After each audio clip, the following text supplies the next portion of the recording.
Okay, so we're going to talk a little bit more about the Chinese economy through this diagram that I created.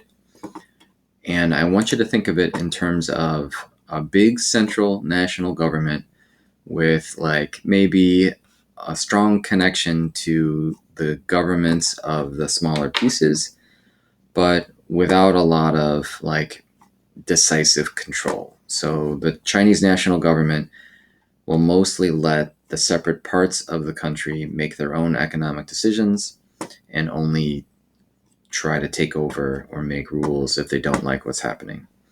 So let's say that the city is Hong Kong. Hong Kong will have some freedom to say, okay, we're going to have this business over here. These triangles are supposed to represent different businesses. Let's say that somebody wants to open up uh, a factory that makes shoes.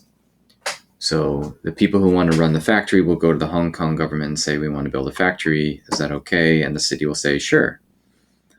And meanwhile, the Chinese national government will say, okay, we're not going to have any problems with that. So let's just leave them alone.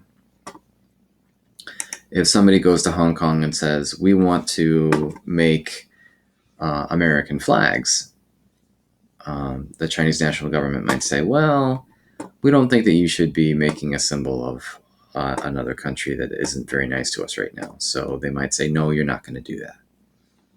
Okay, so they might step in and tell the Hong Kong government not to do that. So there is some control back and forth between the Chinese national government and these pieces, but it's not direct or every day.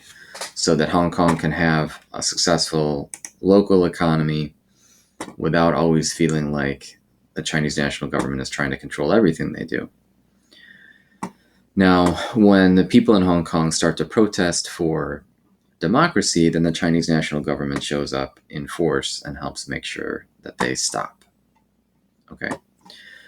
The Chinese national government also makes policies that can affect the economy, like the one-child policy, like filtering the internet, and like having the final say over what happens in these businesses in different parts of the country. There is no democracy overall for China, so there is no way to know exactly what's happening. So there's a good chance that a company could be paying the national government. There could be corruption. It could be like, we want to sell shoes and we are going to not be nice to our workers and we want you to not get mad at us for that. So can we just pay you some money and you leave us alone? And maybe the Chinese government would say, yes, we don't know. They control what we find out about them. So there's a chance for abuse there, right?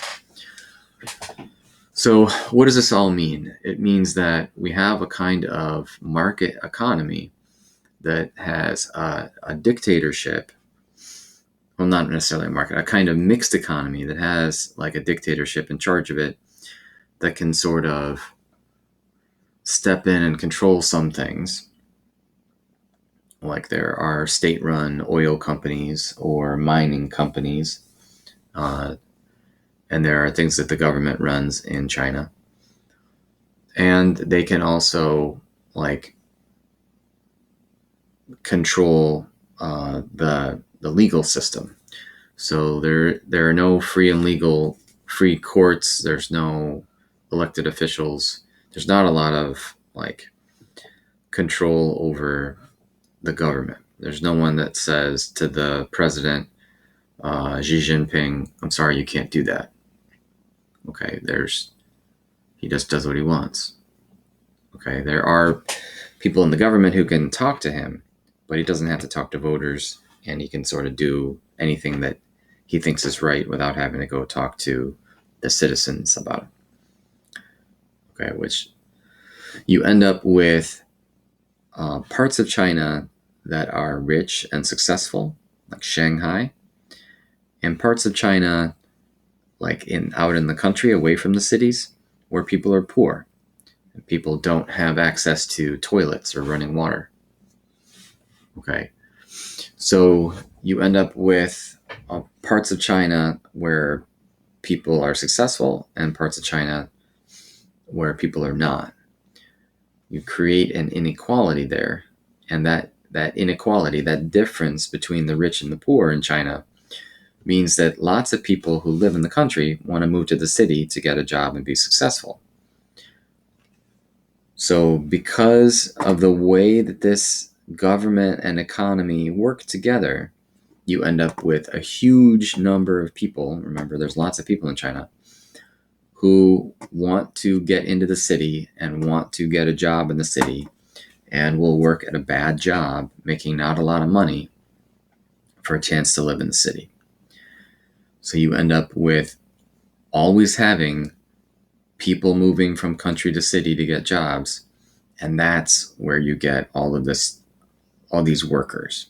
This is why China has so many factories that are so good at making things cheaply, because they have millions of people, literally millions of people, moving from the poor parts out in the country to the rich cities trying to find jobs and willing to take bad jobs. So this economy creates a system where you have poor workers all the time to do all kinds of bad jobs. Okay, and that is one of the biggest reasons that China has a successful economy, is because they have all kinds of workers that they can take advantage of. Okay, so this is probably the most obvious way that China's government and economy interact, is the way that these separate little mini economies can sort of make their friends really rich and powerful and get the workers to help make that successful.